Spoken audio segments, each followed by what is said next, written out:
continuons notre découverte des participants à ce forum entre les États-Unis et la République démocratique du Congo. Et je vais rencontrer pour vous Grace Smith. Elle est chef de projet de KME qu'on va découvrir avec vous. Grace, bonjour. Bonjour à tous. Merci beaucoup d'être là pour répondre à nos questions. Qu'est-ce que vous faites ici à ce forum USA-RDC ? Merci. Alors, je suis venue ici à Washington pour découvrir un petit peu ce qui se passe au niveau investisseur et le plan national pour le boost de l'économie pour les 10 ans qui viennent. Voilà. Et vous travaillez pour KME. C'est quoi exactement? Et dites-nous ce que vous faites en RDC. Voilà. Donc, je travaille pour une compagnie qui s'appelle Sagent.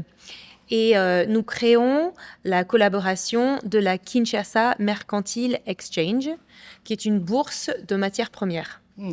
Et donc, l'établissement de cette bourse va créer la confiance d'un côté des investisseurs, mais aussi surtout pour tous ceux qui vont lister sur ce marché les atouts, les actifs minéraux, énergétiques, agricoles et environnementaux aussi. Est-ce que c'est une bourse que vous allez créer uniquement pour la RDC ou c'est des projets qui existent ailleurs que vous êtes en train d'expérimenter en RDC ou déjà en RDC? Merci, oui. Donc, la KME exclusivement sera pour Kinshasa. Mais on considère cette bourse comme une bourse régionale qui pourra faciliter d'autres échanges d'écoactifs ou d'actifs minéraux, de matières premières des pays adjacents. Surtout avec l'ouverture des corridors, avec des nouveaux couloirs, donc le Kinshasa-Kivu et le Lobito. C'est pour faciliter l'échange sur le marché et pour dérisquer. Mais c'est une technologie que nous tenons et que nous appliquons globalement. Voilà. Alors vous êtes déjà à Kinshasa, j'imagine, avec déjà l'expérience. Et les Américains, vous êtes à la base américaine Oui, ouais, alors la compagnie est américaine, je suis anglaise, oui. J'ai grandi en France, oui. Et oui, donc compagnie américaine, et ça fait presque 2 ans que nous venons sur Kinshasa pour discuter de comment créer la compagnie et surtout avoir la confiance des investisseurs américains. Ouais. Alors beaucoup de questions se posent justement sur cet investissement américain en République démocratique du Congo. Avec l'expérience que vous avez aujourd'hui des 2 ans sur terrain, oui. Est-ce que vous pensez que la RDC c'est un terrain propice pour les business américains ? Absolument. Moi, je pense que nous ne serions pas là où nous en sommes aujourd'hui sans cette confiance.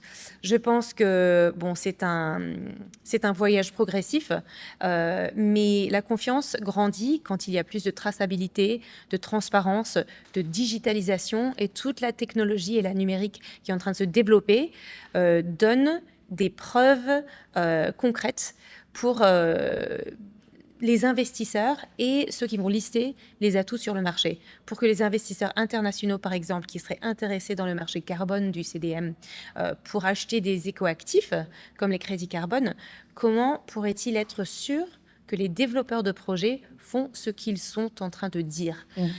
Eh bien, c'est la technologie.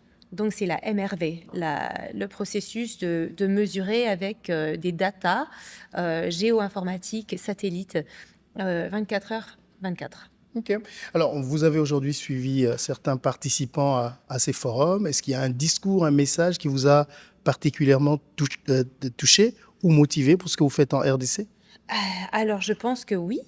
Surtout la réponse de Madame la Première ministre sur les quotas de cobalt qu'un monsieur avait demandé. Justement, est-ce qu'il y aurait une ouverture sur le quota qui pourrait être miné sur certains développeurs de projets ? Et c'est cas par cas, et c'est pas juste... tout dépend de pouvoir prouver ce qu'on a sur le terrain, et aussi l'idée du raffinement aussi. Nous avons accès à une technologie américaine, notamment qui est soutenue par le gouvernement américain. Nous sommes là pour des réunions avec la Maison-Blanche.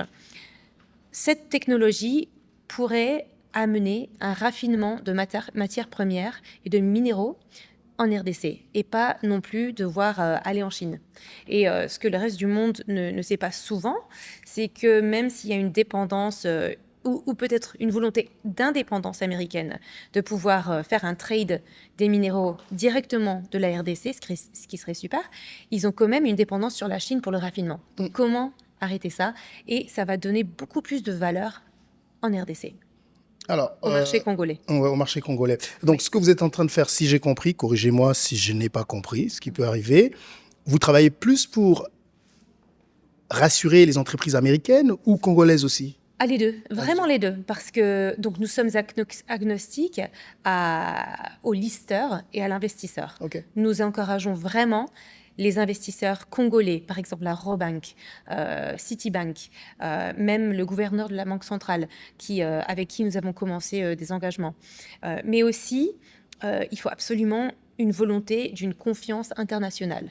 Et pour ça, il faut démontrer une compliance state machine. Donc, une réforme régulatoire qu'on a déjà analysée, regarder ce qu'il y a comme loi dans le pays, travailler avec les meilleurs juristes pour préparer le marché. Voilà. Grace Smith, je vous remercie. Merci beaucoup. Merci. Au revoir.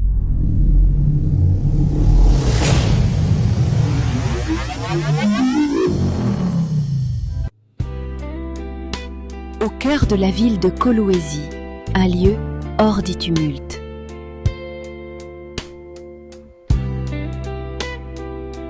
Où chaque instant se savoure et chaque plat se raconte. Ici, la passion se glisse dans chaque geste. Les saveurs naissent entre les mains d'artisans du goût. Et le raffinement devient une expérience.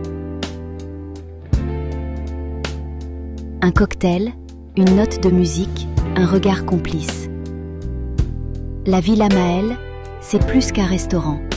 C'est une invitation à ressentir. Notre adresse, Centre commercial La Joie, 6015, route de Likassi à Kolwezi. La Villa Maëlle. L'art culinaire, saveur envoûtante.